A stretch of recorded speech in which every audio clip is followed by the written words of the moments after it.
High Finance by Late Empire. Applejack furrowed her brow. What did they sell again?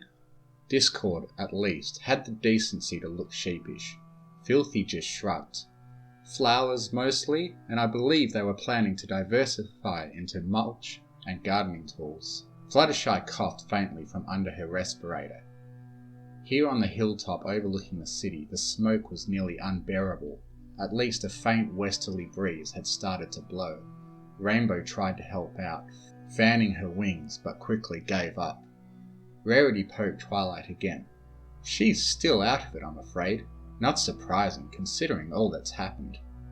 Well, every pony got out in time, said Discord, scratching the back of his neck with his line paw.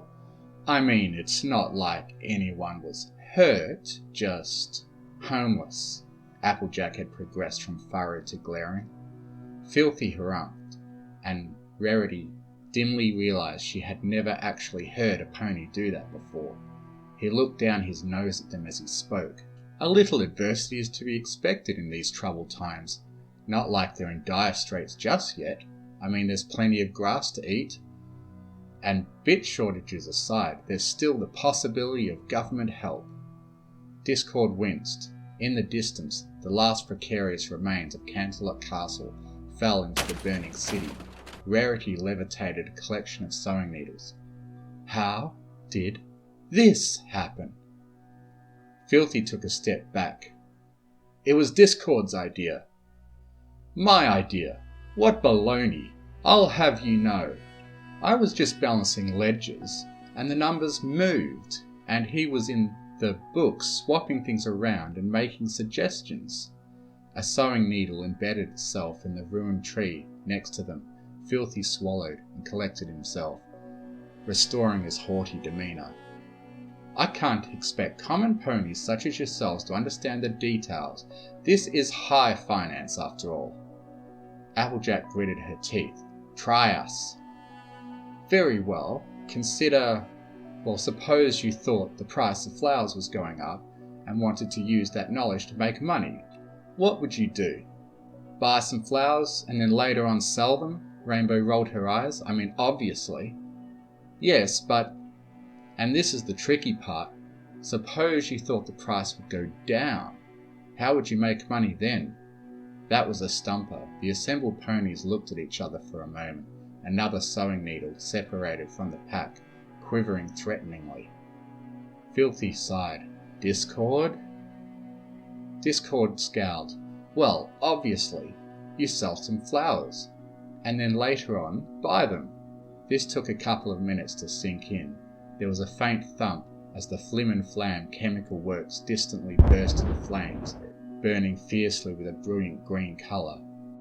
Applejack wasn't giving up. How in Celestia's name can you sell flowers before you buy them? Discord grinned wickedly. That's the clever part. You borrow them from some pony, for a small fee of course, then sell them, and when the price comes down, buy replacements to give back to the pony you borrowed from. Absolutely foolproof, and quite profitable, unless... A flight of very snooty-looking pegasi flew overhead, dragging a scraggly collection of rain clouds. Rainbow jumped up to join them and quickly fluttered back down to earth. It was really hopeless at this point. At least the river had stopped the fire for now. She settled for poking Discord in the ribs instead. Unless what? Filthy stared. Go on, this was your brilliant scheme. Unless the price does not in fact go down, Discord finished, shrugging. But I mean, 9 times out of 10, that's what happens.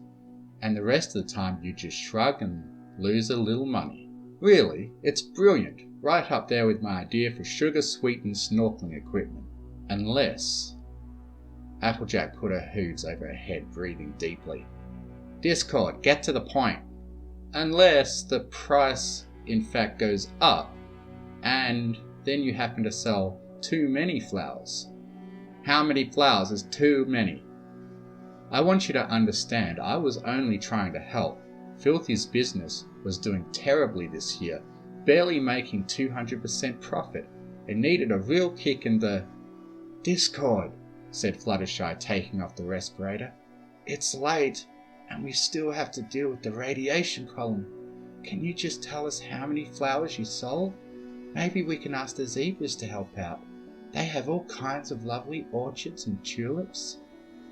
Fed up with Rainbow's poking, Discord turned his midsection into jello and his limbs into pastries. He scratched one of his horns with a lemon meringue claw.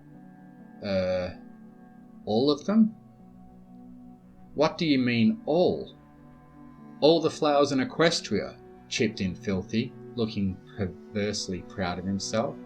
And Zebrica, and the Griffin Kingdom, and even all the snow crocuses from Yakistan. Plus another 40% or so. You can borrow flowers more than once, of course. No rule against that. Rarity gulped. That's insane! Why would you do such a thing? Filthy glowered back at her. I'll have you know, if it had worked, we'd have made a tremendous pile of bits, which seemed very likely until word got out, and other ponies started buying up all the flowers. I mean, I don't even know why we let common ponies buy them. All they'll do with a flower is go plant it somewhere. Wasteful. 10 years, mumbled Twilight. Applejack and Rarity looked over with concern. What was that, Sugarcube? Glad you're back with us. Twilight's expression was unreadable as she watched the flames. 10 years, she repeated. None of the ponies or the Draconicus know what to say to that. So they sat on the hilltop in silence for a while, watching the fire with her. Rainbow's stomach rumbled. I don't feel like eating grass, muttered Fluttershy. That's okay, said Discord gently. There are plenty of flowers to eat. They're very cheap now. 10 years, said Twilight, still staring glassy-eyed into the flames. It's the minimum amount of time needed to rebuild after a total economic collapse. And the law says it has to be personally directed by the princess to prevent conflicts of interest. Does any pony else want to be a princess? There was dead silence. Filthy shuffled back slightly, trying to seem inconspicuous. Discord looked thoughtful. Not really. But hear me out on this. Maybe we could borrow a princess.